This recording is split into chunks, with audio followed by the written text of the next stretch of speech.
Geelong is a growing city. We've got a population of around 230,000. We've got 45 kilometres of coastline that sort of wraps around the bay. We're already seeing some impacts in the region, particularly on the Bellarine Peninsula where we're experiencing coastal inundation. And we're also seeing more broadly in the region impacts of climate change with fire events such as the one at Christmas in Wye River, where council assisted some of our neighbouring municipalities there. But we also saw the major flood event that we had in January as well. The City of Greater Geelong back in 2011 adopted a climate change adaptation strategy. The strategy incorporates a number of initiatives that helps us deal with those sorts of climate risks. We're doing that in two ways. One is reducing our emissions. The second is how we're adapting to climate change, so understanding the risks in the Geelong region and our assets and how that impacts on the community as well.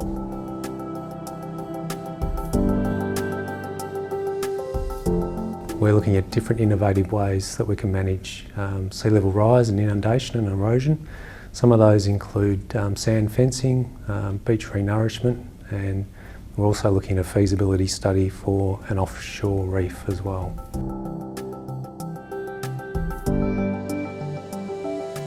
We've also initiated an urban forest strategy, and that over the next 20 years looks at increasing our canopy cover in the city by 25%, helping us deal with those warming effects and trying to cool the city.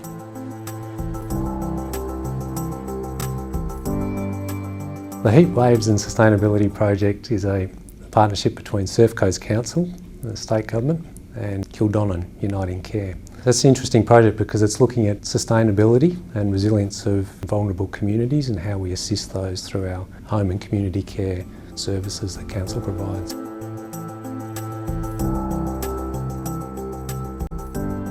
We're developing a staff training program as well, and that contains 3 training modules.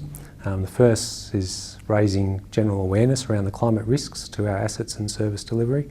The second is around understanding different adaptation responses that we can take, and thirdly is working staff through preferred adaptation responses so that they can then apply that in a day-to-day application.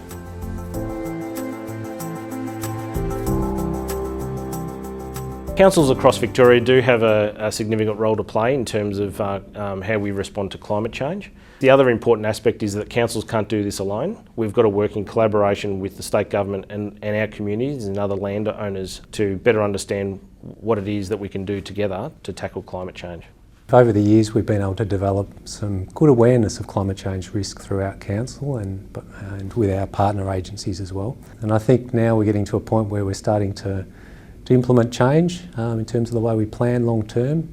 State government funding has been critical to the success of this work.